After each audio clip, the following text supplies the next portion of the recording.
Hi, everyone, and welcome to Fashion Decipher. I am Shauna Williams, and today I have a really great guest, Miss Carolina Cadillo-Jensen. Hi, Carolina. Hi. Hold on. Where are the applause? Where are the people yelling, Shirley? Sean. That'll be inserted later. And the reason why I thought Carolina would be so great, Carolina has such a just great resume in broadcasting, in media, in podcasting. Carolina, do you want to give the audience a little bit about yourself? Yeah, sure. So I've been doing radio and TV for over 25 years. I started since I was in kindergarten. I started writing. I was on cable TV when I was like 10 years old, and then from there I just I wanted to be a lawyer. If anybody cares about that, but anyway, but you know what? Radio and TV just captured my interest. And right in college, actually high school, I started doing traffic for a shadow traffic company.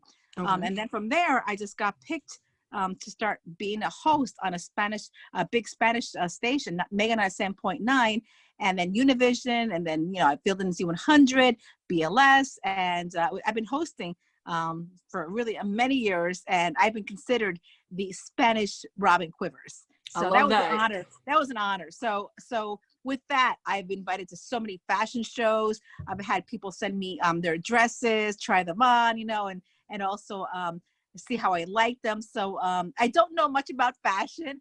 I do like fashion, but I can't say like you, Sean. You're like fashion savvy. You're an expert, No, but I definitely think you have style in fashion. I mean, of course, that's why I definitely wanted your opinion on this. And the reason why I thought you were so perfect for this episode is because I was reading an article about Gap's partnership with Harlem Fashion Row. And I don't know if anybody else has read this article or has seen it around Instagram or social media, and it really talks about like how for the second year Gap has partnered with Harlem Fashion Row to deepen their commitment to support people of color, designers, you know what I mean, and how they're underrepresented in the fashion world. And as we all know, Gap is one of the largest specialty retailers, and then Harlem Fashion Row is an organization that supports up and coming African American and Latino designers. They were founded in 2007, and they really want to showcase the diversity within design, and I thought it was so important to talk about this. And I was saying to myself, like, does everyone know how great or how broad the contributions that Latino or Latinx people have made within fashion? I don't think so. I don't think so. I think it's in the last couple of years now that Latinos they're populating, and they're exploding. I want to call it the Latin explosion. Right. They're exploding into so many different careers. We're hearing this, we're hearing that, but I think the fashion world is up and coming. I have a really good friend, Senya, and I know you've heard about her. That she's just up and coming. She's like everywhere now. She's being interviewed now. So, and I know you're going to interview her soon, but I think it's just an explosion. Even in the radio business, even the TV business, I have some friends that are just exploding out there. And just coming out in their own, so I see that happening in every aspect. Latinos are everywhere. And I think also too, we need to also address the fact, just like with African Americans, there isn't not one Black person's experience is the experience of every Black person. No. So we're not a monolithic, and the same thing for Latinx people. The Latino diaspora, is spread across, and it's very broad and very wide with different mixes of either Spain, Hispanic, South American, and Spanish American. So there's so many different cultures that bring different just like views to fashion. So we want to go into like some of our favorite designers and from the Latinx heritage. And who do you love, Caroline? Like, who are the people who stand out the most to you? Well, let's just go back 1 second where you mentioned that there's a lot of different countries that are exploding out there. Like, I was at Target today, and I just bought a black blouse, and on it said "Made in Nicaragua." I'm noticing that a lot of items are made in Nicaragua now, and that's where my mom is from. So it's great to see that these countries are representing Latinos in these stores like Target, like Walmart. So I mean, it's great to see that. So I definitely, I definitely back that up, and I bought like 5 blouses right now. I did. I don't know. So, you know who stands out to me? Narciso Rodriguez. Very talented. Yeah. You know what? But I didn't know much about him until Carolyn Bessette Kennedy, her wedding dress was made by him. I didn't even know that. And it was so beautiful. Oh my God. And only someone like her could wear it. I mean, it's like, she's got a silhouette figure. And I was like, and I had to know who made this dress. And I got to tell you, man, I was proud as a Latina. I was like, wow, a Latino person made this dress for her. Iconic dress. Yeah, absolutely. It had such a simple but modern and elegant design. I mean, everyone knows that. I mean, you know, God rest them both. But when that marriage photo was debuted of JFK Jr. kissing her hand, everyone's seen how gorgeous that dress looked in that photo. Oh my God. It's just absolutely beautiful. And I know Narciso Rodriguez is from Cuba. Yeah. And he was he was raised in New Jersey. And he also studied at Parsons School of Design. Yeah, you know what? I actually got to meet him a couple of years ago at a Carolina Herrera fashion show. How was that? Yes. Oh my God, the nicest guy in the world. And you know me, Sean. If I see somebody famous, I'm gonna come tap you on the shoulder. Yes. So he was sitting. I was in the back row watching a Carolina Herrera fashion show, which is amazing, by the way. And he was like 2 rows up. We had just walked in together, and I said, I said, Narciso, I just have to tell you, I love you, and the dress, that is so iconic. And he was just so happy. And he blushed. Such a talented, humble man. We took a photo, and you know what? If I can find it, I'm gonna send it to you later so you can post it. All right? Absolutely. But anyway, so let me ask you something. Why is that dress such a simple dress? Why is it iconic, and why is it like different than any other dress? It's just a simple. There's nothing really designed. There's no design to it, is there? Well, you know what it is. It has to do with the cut. It has to do with.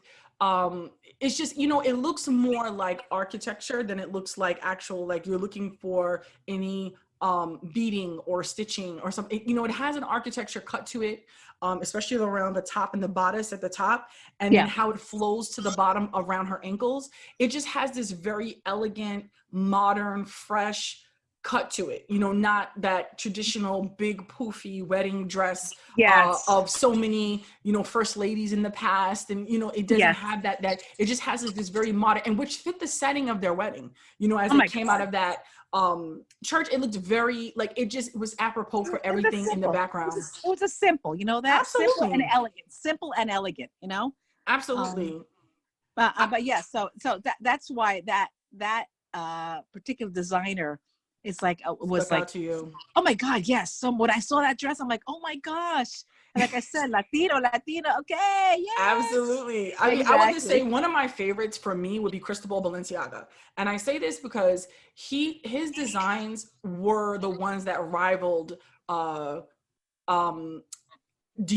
Christian Dior. And Christian Dior came out with the new look.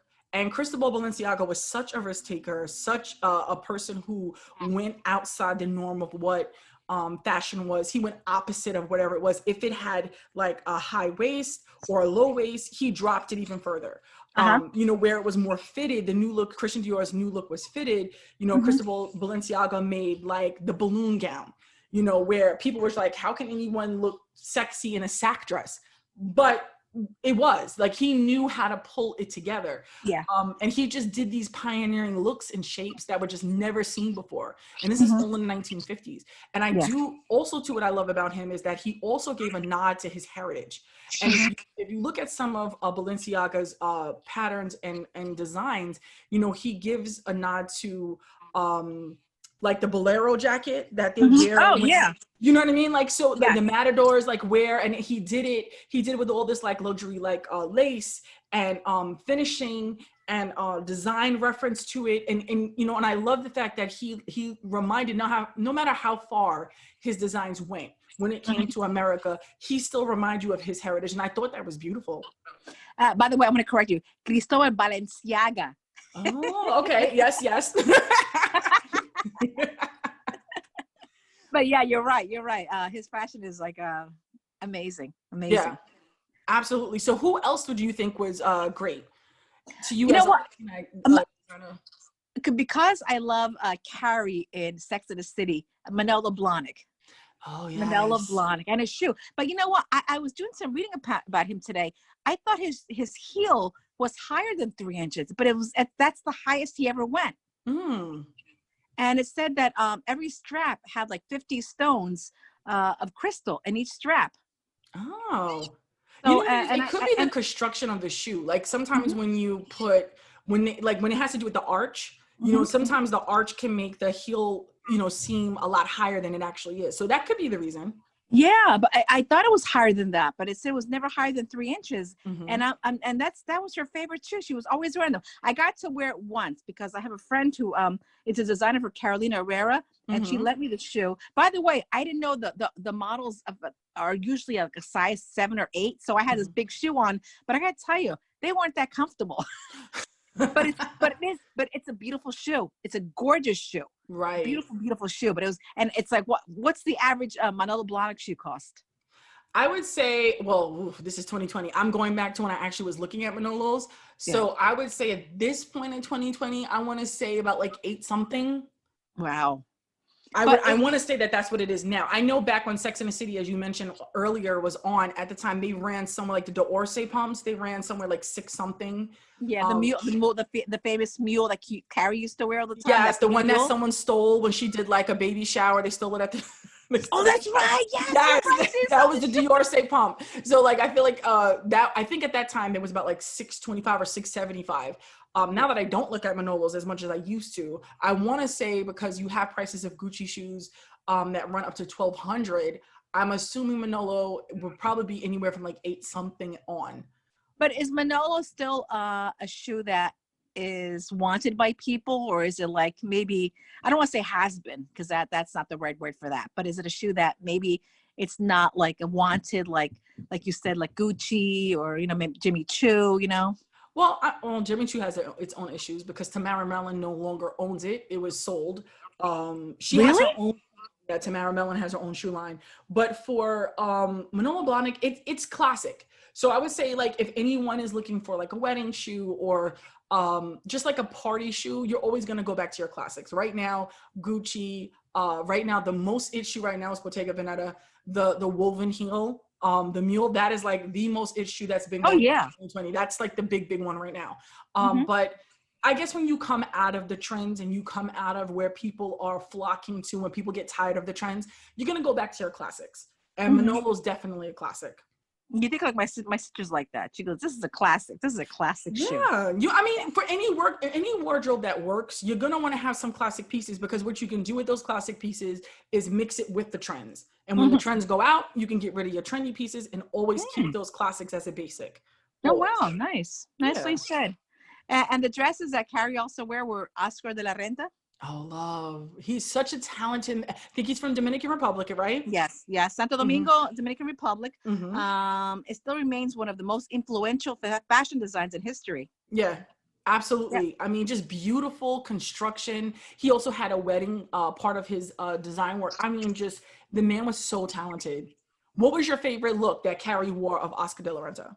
That red dress that she wore when she was dating what's the where was he from? The Petrovsky?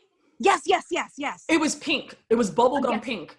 Oh my God, that was an amazing dress. Oh my gosh, so Gorgeous. gorgeous. And I loved him. I love. She He should have was married taking him. her to the She should have married ballet him, by the way. instead of big.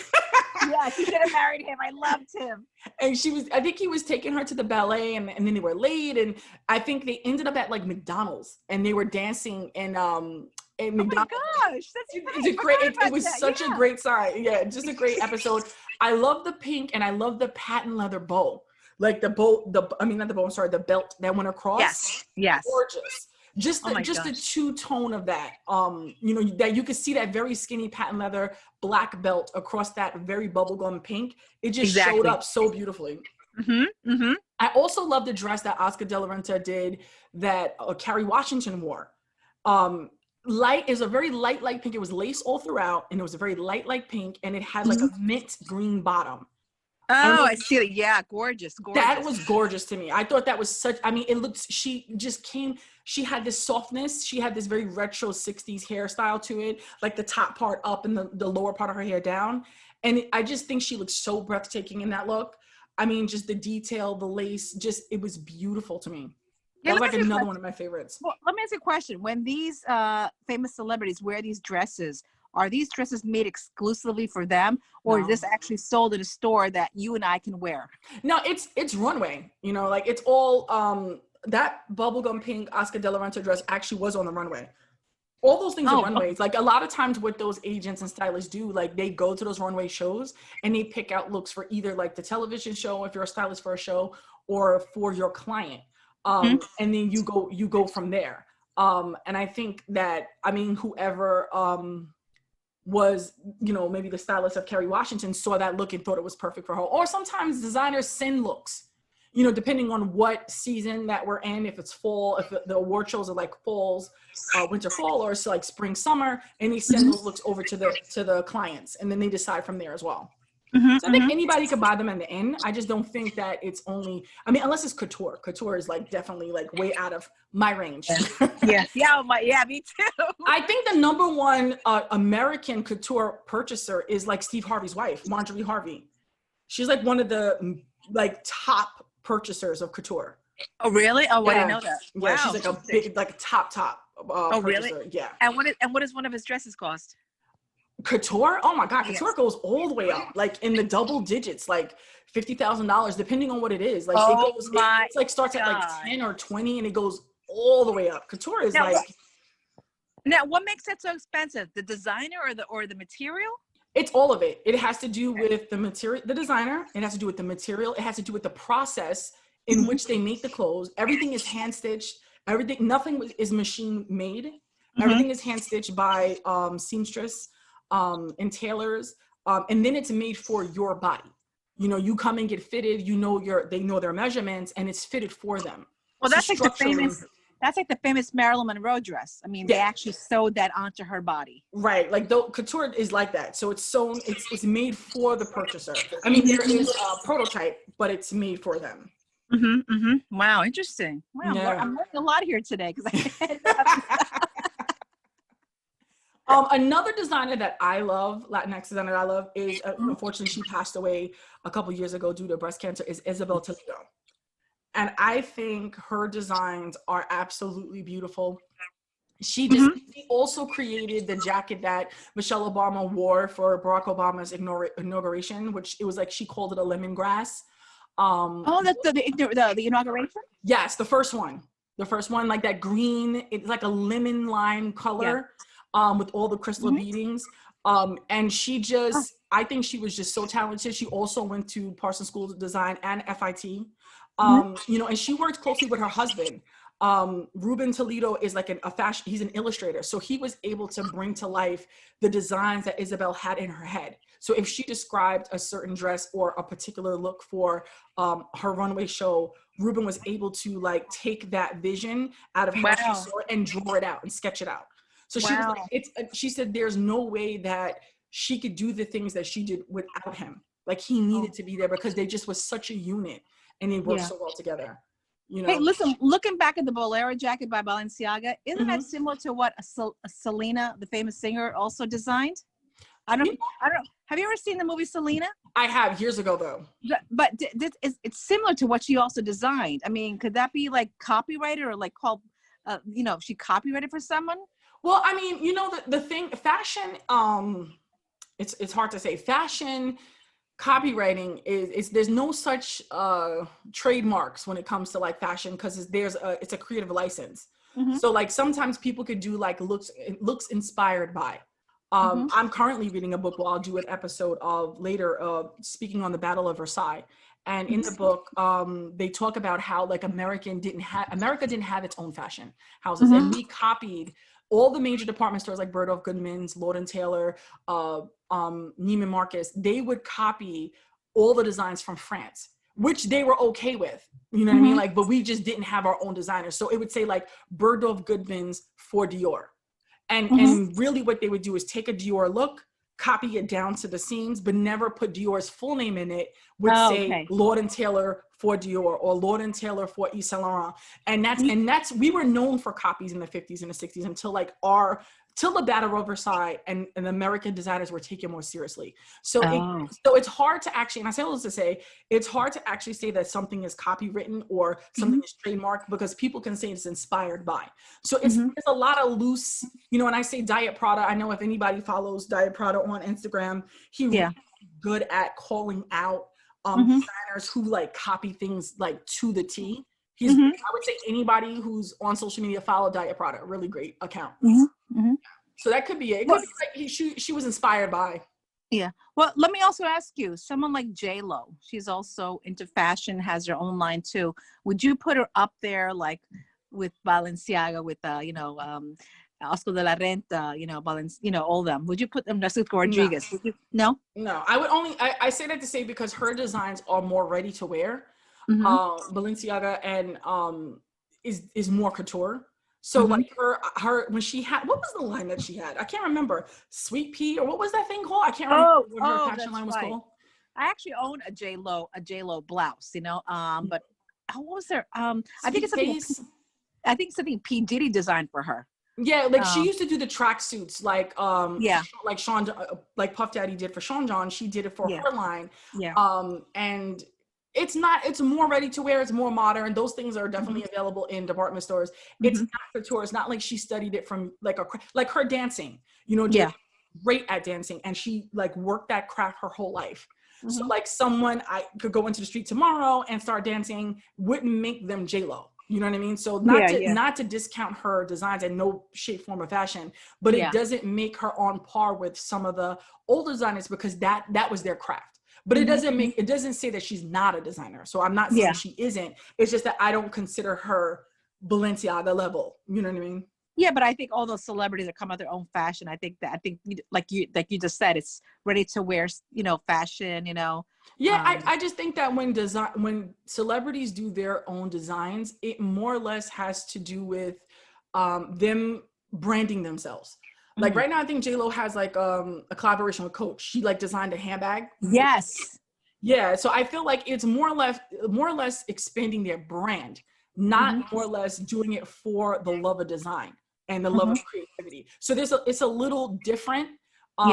So it's more like I'm branding myself and how many things can I put my name on? How many things can people see that I'm affiliated with? Not because I'm doing it for the love of fashion. So and maybe some are. I can't, you know, I look at Kanye. Kanye loves fashion. I mean, he has his own set of issues, but you know, he loves fashion. That man loves fashion. So it could be, you know, so and look how well Yeezys did for, you know, Adidas. So it could be. So it's like it's a very fine line, I would say. So who else do you love on your list of Latinx designers that we should look at? Well, you know what? You also sent me Paula Mendoza, which I gotta tell you, I'm in love with her jewelry. I gotta tell you, I've been watching. I saw the Beyonce video, and I gotta tell you, I love that bracelet she wore. It's the serpent bracelet. I think what is the term, Carolina? Because I know you could say. I want to have you say it because you can say it the proper way. She has a name for it. And I don't want to ruin the name of the bracelet, but it was a beaded serpent bracelet and it wrapped around, Beyonce wore it where it wrapped around her wrist, that it went all the way down her finger. I mean, when I tell you the construction of this bracelet, it's gorgeous. It's moving. It's like a moving part. You know what I mean? Like, so you can wrap it around one way, you can wrap it around the other. I'm inspired by her designs because it reminds me so much of Elsa Peretti. And Elsa Peretti, Elsa Peretti's freeform flowing. If you look at the bone cuff, Carolina. If you look at the wing cuff that she has made, Elsa Peretti. I mean, just beyond, like, just, you know, Elsa Peretti has made so many designs that are so just classic that has transcended the time. And I think that Paula Mendoza's pieces will do the same. Yeah. It just has this look to it. How do you feel about it? Can I tell you something? So Paul Mendoza is a Colombian jewelry designer, but I didn't know that she went to, so she got interested in jewelry about 10 years ago. I did not know that she went to Peru to learn her craft further because my dad was Peruvian. So I see a lot of this is Peruvian inspired. My mother has so much Peruvian jewelry. And you need to bring that out. Yeah, I don't wear it. It's my mother has so many Peruvian solid gold pieces, and Sean, they weigh so much. Let me tell you. I'm sure she's got similar designs that my sister and I both wear. You're right. I need to start actually wearing them. And if you're not going to, you need to let me No. So my mother has been, since my dad was born and raised in Peru, he's been going to Peru back and forth. And he would bring us a lot of jewelry, which I was actually never interested until I started actually working at Tiffany. And now I'm like really interested in jewelry, and I'm starting to bring out these Peruvian gold pieces where I'm gonna have to bring them to you to show to you. Okay. Yeah. Yes. The design is amazing. It's just amazing.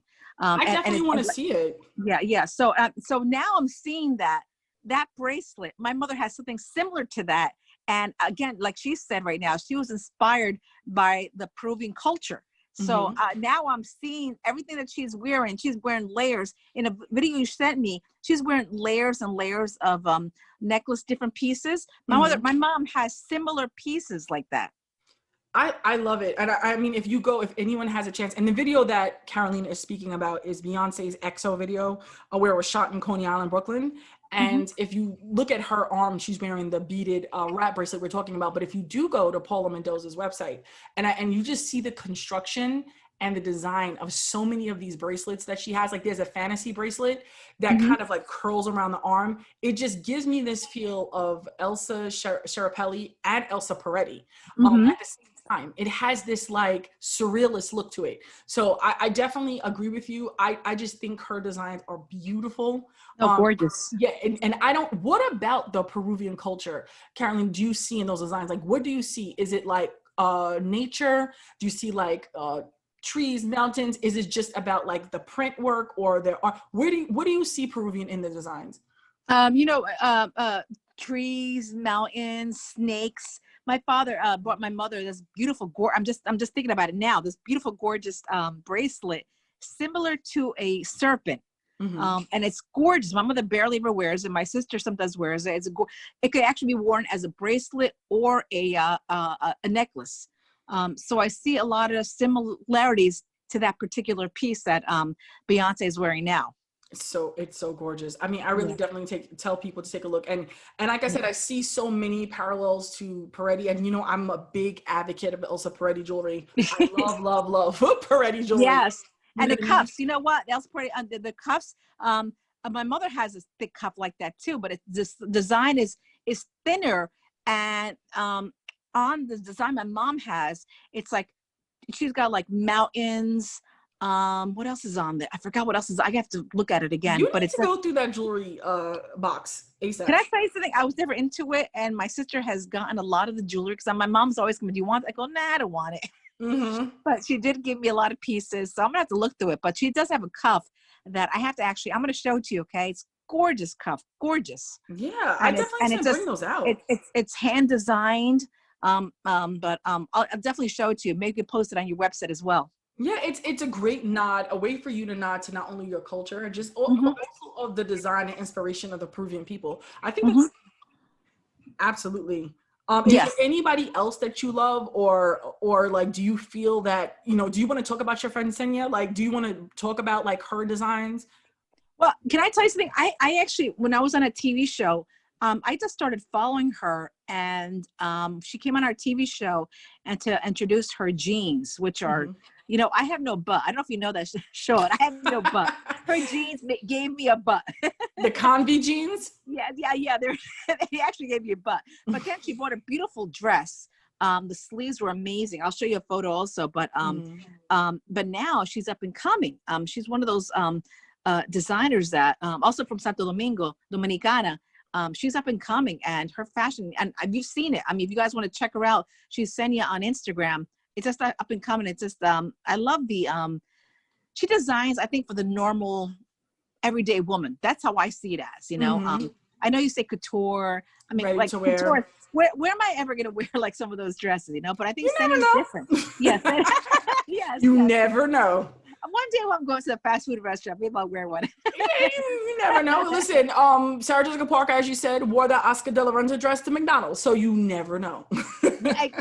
You're right. You actually never know. But yeah, but Senya is up and coming, so I'm very proud of her. And she's making some noise now. So let's see what happens. Maybe she'll be in a fashion show maybe next year, hopefully, Yeah, the live absolutely. fashion shows will be back. I don't know. I know it's virtual now, but maybe someday. I mean, what do you think? They'll come back again someday? It's very interesting. We just did an episode on that last week. I would definitely say people go back and listen to it. And it was called like Fashion Week, the COVID effect. So we really broke down like all the lengths that designers had to go through to show their fashion show. But we also spoke to the fact that it does level the playing field for up and comers like Senia, who can, or Paula Mendoza, who can now put their pieces alongside everybody else because everything is digital. So I think it's like a blessing and a curse. You know what I mean? Like, But do you think fashion has slowed down because of COVID?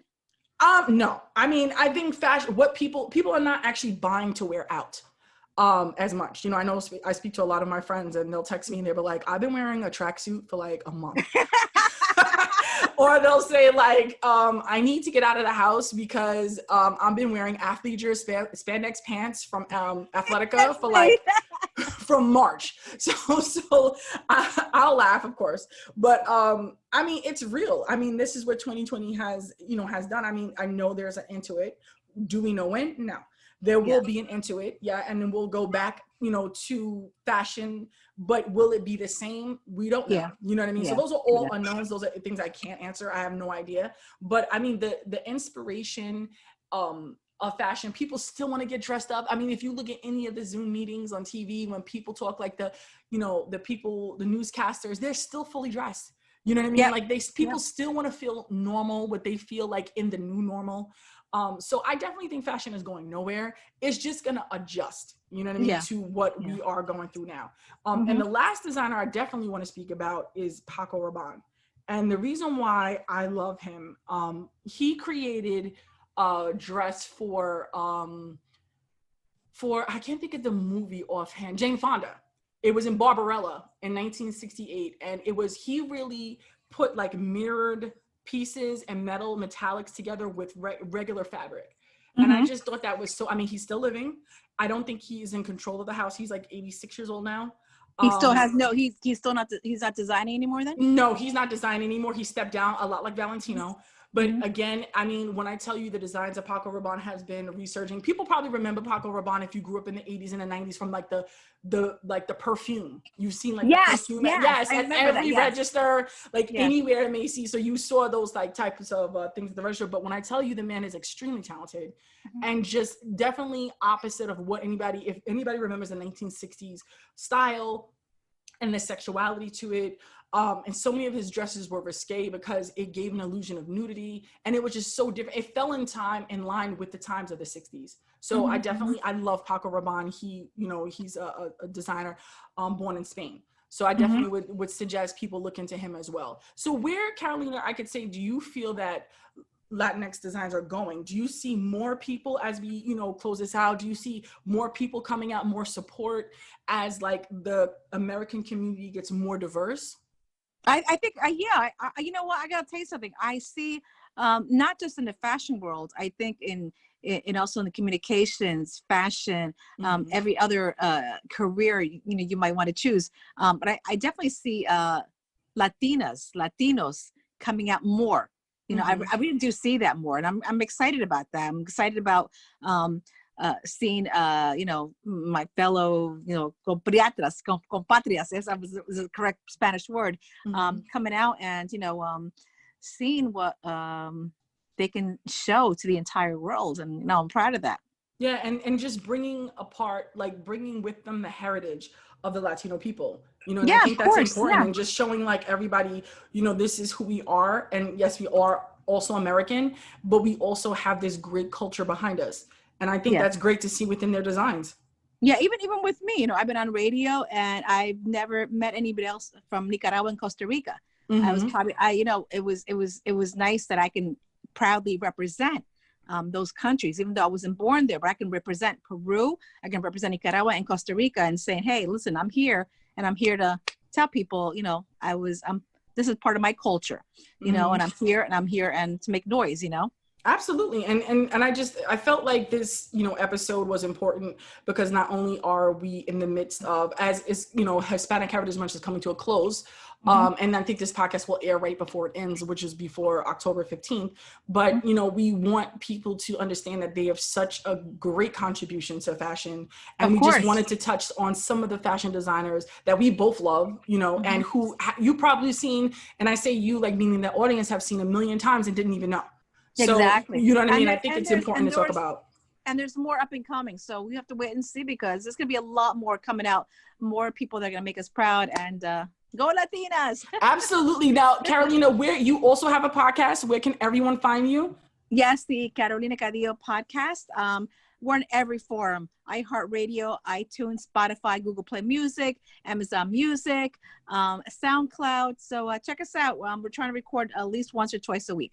Okay, everyone, please tune into Carolina Cadillo show, please. It's really funny. It's hilarious. She also pairs with her husband. He is hilarious, Jeff. And we will put up all information on our website as well as our social media page. And Carolina, I just want to say thank you so much for joining Fashion Designer and just really giving everybody a history into some of the Latinx fashion designers. Thank you for inviting me. Loved it. Absolutely. All right. Thank you so much, Carolina. Bye. Bye.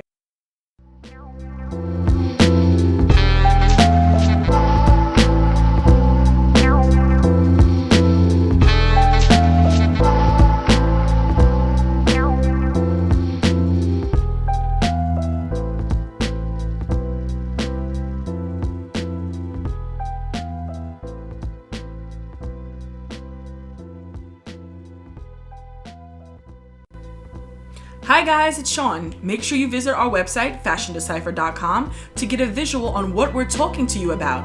Check out pics from events, of guest speakers, and exhibits. If you miss anything we post, you can visit our archives page. Also, while you're there, hit that subscribe button, leave your email, and if you like, a comment.